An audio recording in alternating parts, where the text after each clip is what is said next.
तो कैसे हैं आप सभी लोग। उम्मीद करते हैं आप सभी अच्छे होंगे। प्लीज़ इस चैनल को ज़रूर सब्सक्राइब कीजिए क्योंकि यहाँ पर आपको काफ़ी ज़्यादा इन्फॉर्मेटिव वीडियोस मिलेगी। तो बहुत ही ज़्यादा प्राउड मोमेंट है इंडिया के लिए क्योंकि भारत ने पहला स्वदेशी भारत में ही निर्मित सिविलियन एयरक्राफ्ट को शुरू कर दिया है। जी हाँ, इससे पहले ये एयरक्राफ्ट जो था वो डिफेंस पर्पज़ के लिए इस्तेमाल होता था, लेकिन अभी ये शुरू किया गया है सिविलियन पर्पज़ के लिए।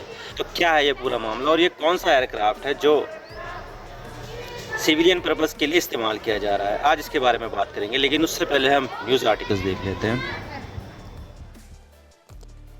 Indian Express made in India Dornier 228 makes maiden journey from Assam to Arunachal.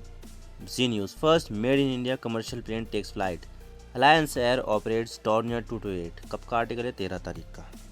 तो यहाँ पर जो प्लेन है वो 17 सीटों वाला एक डॉर्नियर 228 लाइट एयरक्राफ्ट है। लेकिन मैं आपको बता दूं कि डॉर्नियर 228 एयरक्राफ्ट सिविलियन सर्विस से पहले डिफेंस के लिए पहले से ही इस्तेमाल में आ रहा था। तो यहाँ पर देश का पहला इंडिजीनियस यानी पूरी तरह से देश में बना डॉर्नियर 228 को civil aviation minister Jyotiraditya Scindia ji ने इसको उड़ाने की हरी झंडी दिखाई थी और ये पहली फ्लाइट असम के डिब्रूगढ़ से अरुणाचल प्रदेश के पासीघाट के बीच उड़ी। तो ये है ज्योतिरादित्य सिंधिया जी, ये देश के सिविल एविएशन मिनिस्टर हैं। इन्होंने ट्वीट करके बताया है, overjoyed and proud to embark on the 17 seater made in India Dornier 228 aircraft in its first ever maiden service to Arunachal Pradesh. जय हो। तो देख सकते हैं आपको किस तरह से यहाँ पर स्वागत किया गया है और इन्होंने खुद से ही फ्लाइट में बैठे थे ये। लेकिन सवाल यह आता है कि इस प्लेन को किसने बनाया है और इसे अब कौन चलाएगा। तो देखिए, सरकारी एयरलाइंस है जिसका नाम अलायंस एयर है, उसने फरवरी को सरकारी कंपनी HAL यानी हिंदुस्तान एयरोनॉटिक लिमिटेड से एक एग्रीमेंट साइन किया था जिसमें 17 सीटों वाले डॉर्नियर 228 के 2 विमानों को लीज पर दिया गया था। इससे पहले ये विमान इंडियन एयरफोर्स इस्तेमाल करती थी। अब देख लेते हैं कि कहां से कहां तक चलेगा। तो सबसे पहले तो ये डिब्रूगढ़ से पासीघाट के बीच में ही चलेगा अभी तो, लेकिन 15 से 20 दिन बाद ये तेजू जो अरुणाचल प्रदेश में ही है, उसके बाद ज़ीरो, ये दोनों अरुणाचल प्रदेश में ही है। पहले फेज़ में इन दोनों के बीच में कनेक्टिविटी शुरू की जाएगी और इसका जो सेकंड फेज़ आएगा उसके बाद इसको Vijaynagar, Mechuka Along and other places से जोड़ा जाएगा as per civil aviation ministry. तो ये इस तरह से यहाँ पर कई सारे शहरों को जोड़ा जाएगा ये।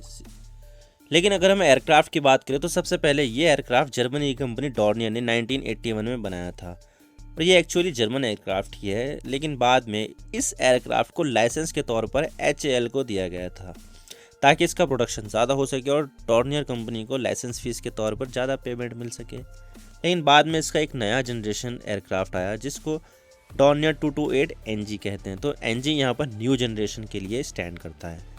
ये नए जनरेशन वाला एयरक्राफ्ट पहले वाले जनरेशन वाले एयरक्राफ्ट से काफ़ी ज़्यादा एडवांस है क्योंकि पिछला वाला वर्जन रात में वर्क नहीं कर सकता था, लेकिन NG में रात में काम कर सकने लायक इक्विपमेंट फिट किए गए हैं। तो ये पिछले वाले वर्जन से ज़्यादा एडवांस है। तो ये है वो एयरक्राफ्ट डॉर्नियर 228।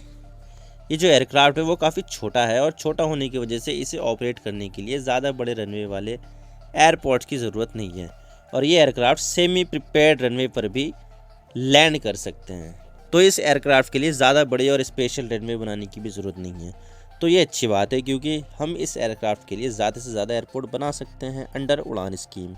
अब ये सवाल आता है कि उड़ान स्कीम क्या है।